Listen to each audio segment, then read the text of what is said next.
Let's look at some examples of binary subtraction. The first one here is pretty easy.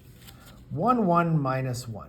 So when we have digits where we're actually subtracting from that digit, it's pretty easy. 1 minus 1, just like in decimal, is 0.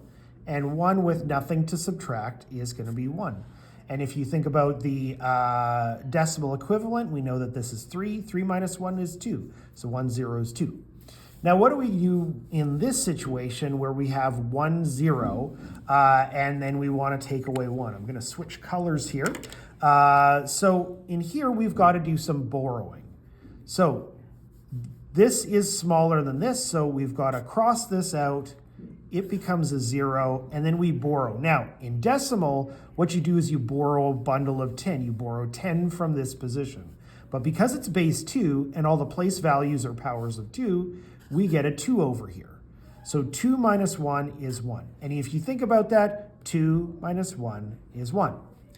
Now, what happens when we have this situation and we have 1, 0, 0 minus 1? Now, we can't borrow from this position, so we've got to go to the next one that we have available. So we've got to cross this out. This becomes a 0. We've borrowed here. That becomes a 2. But we've got to borrow from this position as well. So we can cross this out, borrow from there, it becomes a 1, and move a 2 over. 2 minus 1 is 1. 1 with nothing else going on is a 1. Okay, a couple more examples with a little bit of borrowing. So 1, 0, 1, 0, 1 minus 1, 1, 0. So 1 minus 0, just 1. Now here, this doesn't work, so we've got to do a borrow. So we'll cross this out, put a 2 here. If you want, you can remember that that is a 0. 2 minus 1 is 1. And then 1, wait a second, we need to get some digits here. So where do we borrow from? We keep going until we find a 1. Cross it out, it becomes a 0. We borrow the 2 over. Now, it's not far enough, so we've got to cross this out. It becomes a 1, and then move a 2 over. So 2 minus 1 is 1. 1 with nothing is 1. And here we've turned that into a 0, so we don't really need to indicate it. This one here, again, another really good borrowing example. So on the top, we've got to go to the first digit that has a 1 there. So that's got to be a 0. And we borrow it, and it becomes a 2. This, we have to borrow, move a 2 over.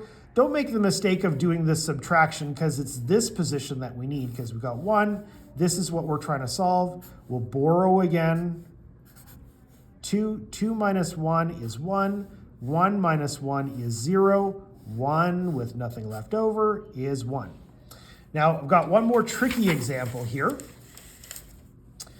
What do we do in this situation? 1, 0, 0 minus 1, 0, 1, 1, 0. So this is a little bit odd because the smaller number is on top and the larger number is on the bottom. So let's consider what we would do if this is a decimal question. So you would have something like maybe 3 minus 17, which maybe you can work out in your head is negative 14. But what did we do there? So like you need to know the distance between them, the difference between, that's what subtraction is. We're finding the difference between these two numbers. So it's 14, and because we are subtracting the larger number from the smaller, it's negative. So it's essentially the same thing as if we had 17 over 3 as a subtraction, that would be 14. The only difference is that this is negative because we had the smaller number subtract the larger number. So then with this one, what we have to do is we've got to reverse the number. So I'm going to switch this around. So it's 1, 0, 1, 1, 0, subtract 1, 0, 0. So there we go. 0 minus 0 is 0. 1 minus 0 is 1. 1 minus 1 is 0.